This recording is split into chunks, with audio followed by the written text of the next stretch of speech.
Hi everyone, कैसे हैं आप लोग।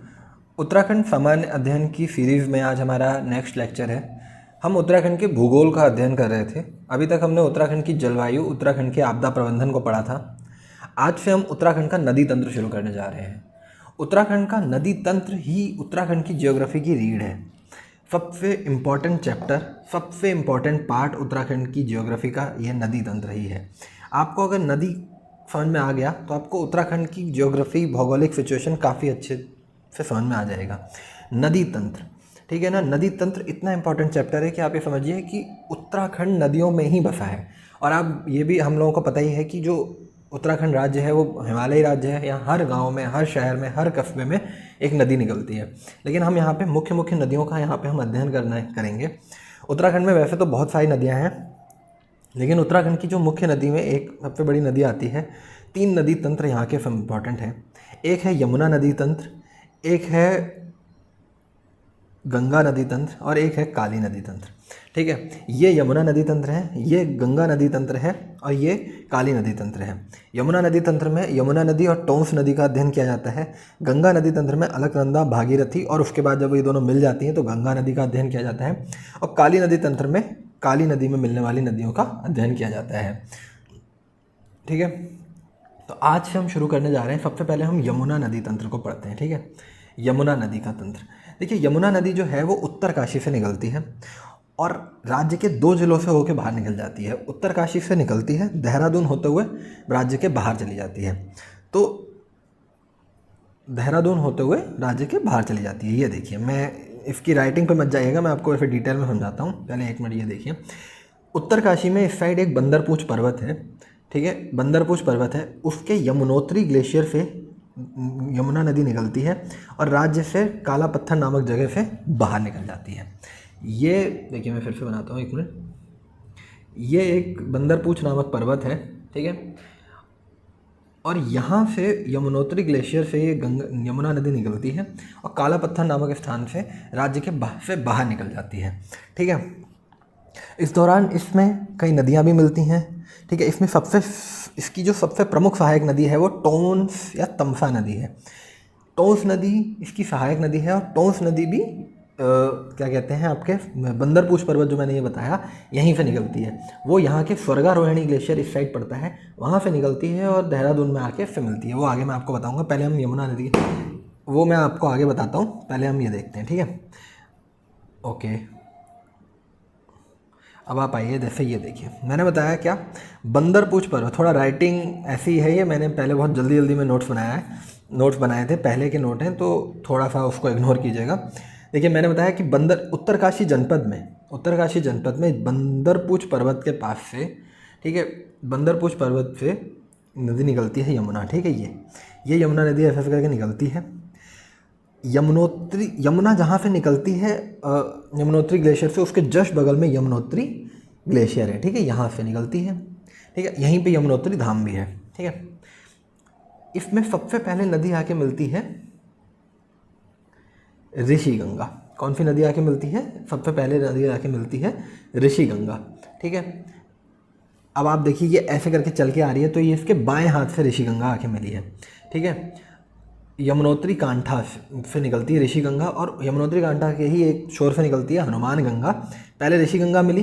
अच्छा, ऋषिगंगा कौन से पॉइंट पे आके मिल रही है ये भी देखिए, ये भी इंपॉर्टेंट पॉइंट है कि ऋषिगंगा देखिए यहाँ से आई और यहाँ पे जानकी चट्टी में मिली। ठीक है, यमुनोत्री धाम ये ऊपर रह गया। ठीक है, जानकी चट्टी में ऋषिगंगा आके मिल गई।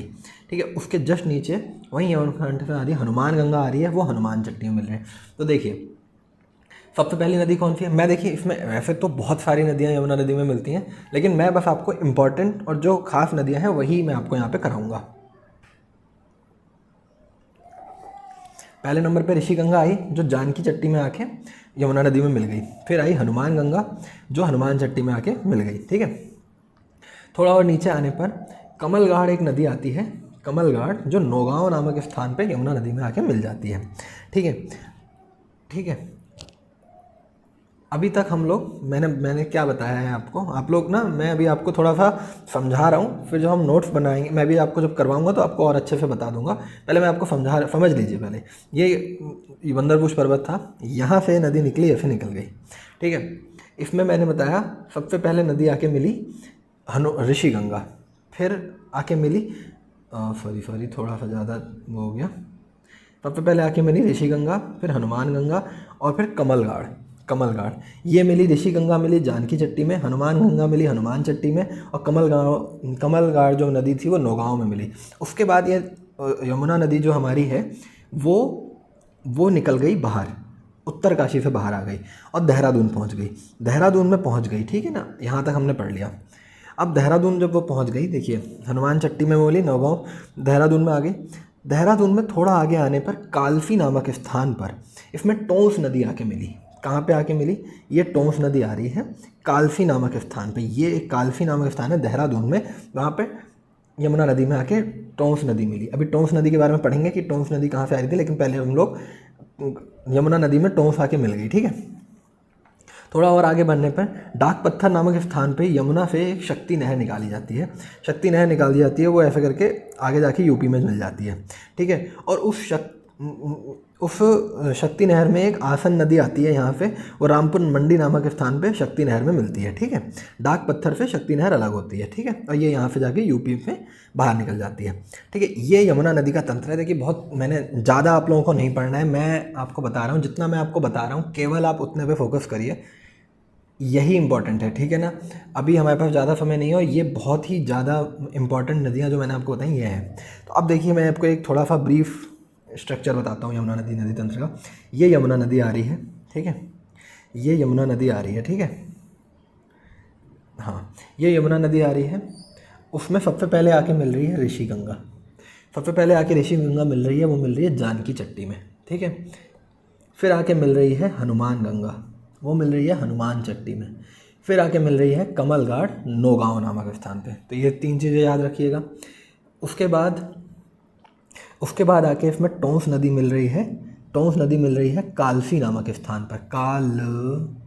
कालसी बहुत इंपॉर्टेंट स्थान है, ठीक है। कालसी नामक स्थान पर टोंस नदी आके मिल रही है। और फिर ये शक्ति नहर डाक पत्थर से फिर शक्ति नहर अलग हो रही है, और शक्ति नहर में रामपुर मंडी नामक स्थान पे आसन नदी मिल रही है, और आसन नदी जो है, ठीक है, और वो फिर उत्तराखंड से बाहर निकल जा रही है। बस इतना ही है हमारी यमुना नदी का तंत्र। अब ये हो गया यमुना नदी का तंत्र। अब यमुना नदी के बाद हम टोंस नदी के बारे में बता देते हैं। देखिए मैंने आपको बताया था अभी कि टोंस नदी के बारे में क्या बताया था। यहाँ पे मैंने बताया एक बंदरपूछ पर्वत है, बंदरपूछ पर्वत है, यहाँ से वो नदी निकली यमुना नदी। ये था यमुनोत्री ग्लेशियर। इसके इस साइड में स्वर्गारोहिणी ग्लेशियर है, स्वर्गारोहिणी ग्लेशियर है यहाँ पर। और यहाँ से हिमाचल प्रदेश से सीमा साझा करते करते करते करते कालसी नामक स्थान में आकर ये नदी मिलती है, कहाँ पे? यमुना में। लेकिन ये जो स्वर्गारोहिणी से निकलती है ये टोंस नहीं निकलती है, यहाँ से निकलती है नदी कौन सी? सुपिन नदी निकलती है। क्या नाम है उसका? सुपिन नदी मिलती है। और यहाँ पे हिमाचल प्रदेश में डोडरा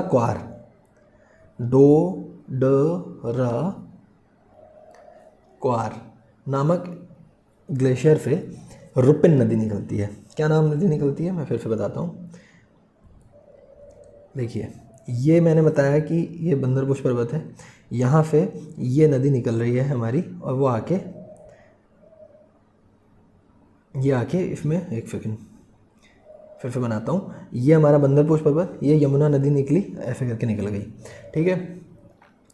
और ये हमारी यहाँ पे स्वर्गारोहिणी ग्लेशियर से सुपिन नदी निकली और यहाँ पहुँची। यहाँ से इसमें रुपिन नदी आके मिली, और जहाँ पर ये रुपिन और सुपिन मिली, सुपिन उत्तराखंड से आ रही है, ये याद रखना है, और रुपिन हिमाचल प्रदेश से आ रही है, रुपिन, ठीक है। जहाँ पे रुपिन और सुपिन मिली वहाँ से ये बन गई टोंस नदी, और टोंस नदी आके आई और देहरादून में आके कालसी नामक स्थान पे यमुना में मिल गई। ये जो रुपिन आ रही है ये डोडा क्वार नामक स्थान से आ रही है हिमाचल प्रदेश से, और सुपिन आ रही है स्वर्गारोहिणी ग्लेशियर से आ रही है, बंदरपूछ पर्वत के स्वर्गारोहिणी ग्लेशियर से, ठीक है। और जो जहाँ पर रुपिन और सुपिन मिल रहे हैं वो जगह है नेंदवाड़, ठीक है, नेंदवाड़ करके जगह है, ठीक है। सॉरी निंदवाड़ नहीं, सॉरी नटवाड़ क्या जगह है मैं बताता हूँ, नटवाड़ करके ये जगह है जहाँ पे रुपिन और सुपिन मिल रहे हैं। ठीक है, अब हम मैं आपको जैसे शॉर्ट में बता देता हूँ मैंने क्या समझाया अभी तक आपको। मैंने आपको ये समझाया, एक बंदरपूछ पर्वत है, उसके साइड में यमुनोत्री ग्लेशियर है, यहाँ से यमुना नदी निकलती है और यहाँ से यूपी से बाहर उत्तराखंड से बाहर हो जाती है। ठीक है, इसमें सबसे पहले एक हनुमान गंगा आके, ऋषि गंगा आके मिलती है, फिर उसमें हनुमान गंगा आके मिलती है, फिर इसमें कमलगाड़ आके मिलती है।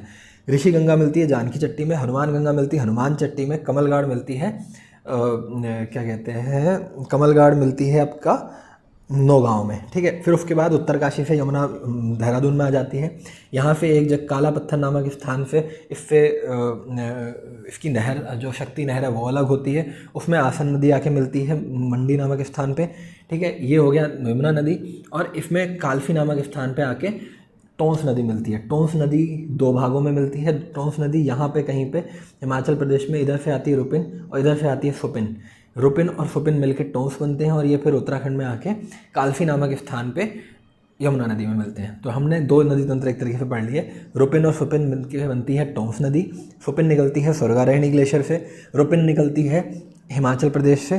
ठीक है, आपस में ये लोग नेटवाड़ नामक स्थान पे मिलते हैं और कालफी नामक स्थान में आके टोंस नदी यमुना नदी में मिलती है। ठीक है, ये तो हमने एक बेसिक स्ट्रक्चर पढ़ लिया। अब आप यमुना नदी से यमुना नदी से रिलेटेड कुछ तथ्य मैं आपको बता देता हूँ। यहाँ पे देखिए, यमुना नदी जो है यमुनोत्री से निकलती है। अच्छा, एक और चीज़ आपको पता होगी कि यमुना नदी जो है वो यहाँ से निकल रही है यमुनोत्री से और जाके प्रयाग में, इलाहाबाद में जाके गंगा नदी में मिल जाती है। तो यमुनोत्री से प्रयाग तक, इसकी ये आप नोट कीजिएगा, प्रयागराज तक इसकी लंबाई है 1384 किलोमीटर। कितनी लंबाई है? 1384 किलोमीटर। कहाँ तक? यमुनोत्री से निकलकर प्रयागराज तक, संगम तक। अच्छा, ये एक चीज़ हो गई। ठीक है, ये वाली नोट कर ली। अब ये इतनी इंपॉर्टेंट चीज़ नहीं है, उससे भी इंपॉर्टेंट क्या चीज़ है, उत्तराखंड में यमुनोत्री ग्लेशियर से निकलकर और उत्तराखंड की सीमा तक यमुना नदी उत्तराखंड में कितना किलोमीटर का प्रवाह है उसका? 136 किलोमीटर का। ठीक है, 136 किलोमीटर। ये मोस्ट इंपॉर्टेंट क्वेश्चन है, ये क्वेश्चन बहुत आते हैं, इस टाइप के क्वेश्चन बहुत आते हैं। उत्तराखंड में यमुना नदी 136 किलोमीटर प्रवाहित हो रही है। टोंस नदी मैंने अभी आपको बताई थी, ऐसे करके आ रही थी। टोंस नदी जो हमें छोटी दिख रही थी, लेकिन टोंस नदी उत्तराखंड में यमुना से भी ज़्यादा 148 किलोमीटर प्रवाह क्षेत्र के साथ निकलती है। ठीक हो गई बात? तो 148 किलोमीटर टोंस नदी, 136 किलोमीटर यमुना नदी। ठीक है, और ठीक हो गया। इसके अलावा देखूँ मैं कुछ रह गया हो तो, ठीक है, ये हो गया हमारा यमुना नदी का तंत्र। ठीक है, यमुना नदी तंत्र। यमुना नदी तंत्र में हम लोग मुख्य बातें यही थी। अभी हम लोग क्रैश कोर्स की तरह इस चीज़ को पढ़ रहे हैं, तो यमुना नदी तंत्र इतना काफ़ी है। इसी से क्वेश्चन आता है। सबसे इंपॉर्टेंट क्वेश्चन ये वाला है, 136 किलोमीटर उत्तराखंड में यमुना नदी, 148 किलोमीटर टोंस नदी। ये देखिए, ये क्वेश्चन जरूर बहुत आता है। कैसे आता है मैं बता देता हूँ। ऐसे वो पूछ लेगा कि उत्तराखंड में सबसे लंबी नदी, इस तरह से करके, या फिर ऐसे मिलाने वाले क्वेश्चन नहीं आते हैं, इधर नदी लिख देगा, इधर उनकी लंबाई लिख देगा और फिर कहेगा मिला दो। तो ये क्वेश्चन इंपॉर्टेंट है क्या? यमुना नदी 136, टोंस 148। अब ऐसे ही हम लोग जब आगे पढ़ते जाएंगे, हम गंगा नदी, भागीरथी और काली नदी जब हम पढ़ेंगे तो फिर हम वो उनका भी ऐसे एक मतलब उनका क्षेत्रफल, उनकी लंबाई भी देखते रहेंगे, तो इससे हमारा आगे क्लियर होता रहेगा। ठीक है, तो आज के इस लेक्चर में यमुना नदी तंत्र मैंने बताया है, मैं आज इसको यहीं ख़त्म करता हूँ। कल हम लेक्चर में अगले भागीरथी नदी तंत्र बढ़ाएंगे और उसके बाद क्या कहते हैं, यमुना भागीरथी नदी तंत्र या गंगा नदी तंत्र बताएंगे। उसमें पहले भागीरथी, फिर अलकनंदा और फिर गंगा नदी तंत्र बताएंगे। देखिए, मेरी आप लोगों से रिक्वेस्ट है, अगर आप लोग ये वीडियो देख रहे हैं और आपको पसंद आ रही है, आपने यहाँ तक अगर ये वीडियो देखा है, तो प्लीज़ देखिए, थोड़ा सा मेरे को मतलब मोटिवेशन आए वीडियो बनाने के लिए, तो थोड़ा लाइक कमेंट ज़रूर कर दिया कीजिए, एक चीज़। दूसरा चीज़ ये कि आप लोगों को किस चीज़ की ज़्यादा नीड है। मैं पता चला ये पढ़ा रहा हूँ और आप लोगों को कुछ और चीज़ों की ज़्यादा आवश्यकता हो तो वो भी आप बताइए। देखिए, मैं प्लान तो मेरे बहुत हैं, पर आप लोग थोड़ा सा मेरा सहयोग कीजिए। आप लोग बताइए कि आपको एग्जैक्टली किस चीज़ की ज़रूरत है। अगर उत्तराखंड करंट अफेयर आप लोगों को टफ लग रहा है तो मैं उत्तराखंड करंट अफेयर की वीडियो ला सकता हूँ। उत्तराखंड, अगर आपको लग रहा है कि हमारी उत्तराखंड की स्पीड धीमी चल रही है, तो उसकी आप बिल्कुल टेंशन ना लीजिए, हमारी स्पीड धीमी नहीं चल रही है। अभी हम लोग धीरे धीरे करके समझ रहे हैं। आप लोग थोड़ा सा ये पढ़ते रहिए, जितना मैं करा रहा हूँ केवल उतना पढ़ते रहिए। 14 जुलाई तक आपकी मैं उत्तराखंड ख़त्म करा दूंगा, ये मेरी गारंटी है। लेकिन इसके अलावा अगर आपके मन में कोई डाउट आ रहा है, जैसे करंट अफेयर को लेके या कोई और चीज़ या कुछ भी, तो आप लोग प्लीज़ कमेंट कीजिए। मैंने एक टेलीग्राम चैनल बनाया था, फिर बाद में मैंने उसे हटा दिया। अगर आप लोगों को ज़रूरत है तो मैं टेलीग्राम चैनल बनाऊँ। आप लोग प्लीज़ थोड़ा लाइक कमेंट कीजिए ताकि थोड़ा सा मोटिवेशन मिले। Thank you.